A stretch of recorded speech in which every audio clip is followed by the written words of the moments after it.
आपको महाराष्ट्र लेकर चलते हैं, जहां पर प्रधानमंत्री लोगों को संबोधित कर रहे हैं। देश भर में दर्जन पर रिफाइनरी बनाने का काम चल रहा है। यहां नंदुरबार में भी एक यूनिट लगाई गई है। इन सब प्रयासों से सबसे ज्यादा लाभ गन्ना किसानों को ही होगा। भाइयों और बहनों, जब नीयत नेक होती है तब नीतियां भी स्पष्ट बनती हैं। आप खुद सोचिए, जो लोग कर्ज माफी कर झूठे वायदे करते हैं, उन्होंने खुद कभी ये सोचा ही नहीं कि कोई आदिवासी बैंक में जाकर के कर्ज लेता ही नहीं है। उसके तो बेचारा नसीब ही नहीं है। अरे बैंक में खाता तक नहीं था उसका। और अगर आप खोजेंगे तो आपको मुश्किल में 100 में से 2, 3, 5 से ज्यादा लोग नहीं मिलेंगे आदिवासी जिन्होंने कभी बैंक से कर्ज लिया हो। ऐसे में कांग्रेस जो कर्ज माफी करती है उसका ज्यादातर लाभ अमीरों को होता है और कांग्रेस के चेले चपाटों को होता है। अपने आदिवासी भाई और बहनों की इसी दिक्कत को समझते हुए खेती से जुड़े अनेक छोटे छोटे खर्च को पूरा करने के लिए ही भारतीय जनता पार्टी एनडीए की सरकार ने प्रधानमंत्री किसान सम्मान योजना शुरू की है। इस योजना के तहत महाराष्ट्र के 1.25 करोड़ किसान परिवारों के बैंक खातों में साल में 3 बार सीधे पैसे जमा हो रहे हैं।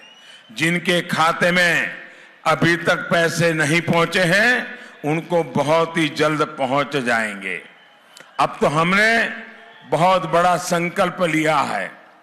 23 मई को, कल 23 अप्रैल है, इसके बाद 1 महीने के बाद 23 मई को चुनाव का नतीजा आएगा। और जब 23 मई को चुनाव का परिणाम आएगा तो 23 मई को जब फिर एक बार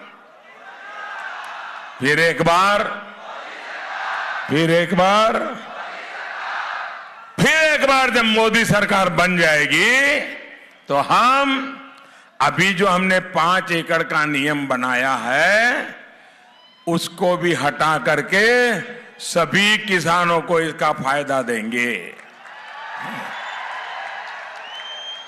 इसके बाद नंदुरबार के, महाराष्ट्र के हर किसान के खाते में पैसा जमा होंगे। भाइयों और बहनों, खेती के साथ साथ जो जंगल की उपज है उसका मेरे आदिवासी बहनों को सही दाम मिले, इसके लिए भी हमारी सरकार ने बड़े कदम उठाए हैं। हमने वन उपज का समर्थन मूल्य तो समय समय पर बढ़ाया ही है, उसके दायरे में भी वृद्धि की है। पहले आप लोगों को सिर्फ 10 वन की उपजों को समर्थन मूल्य मिलता था, हमने इनको बढ़ाकर 50 कर दिया है। फसलों में मूल्य वृद्धि के लिए देश भर में वनधन केंद्र भी बनाए जा रहे हैं। साथियों, भाजपा एनडीए की सरकार ने आदिवासियों की कमाई को ही ध्यान में रखते हुए बांस से जुड़े एक कानून में बड़ा बदलाव किया है।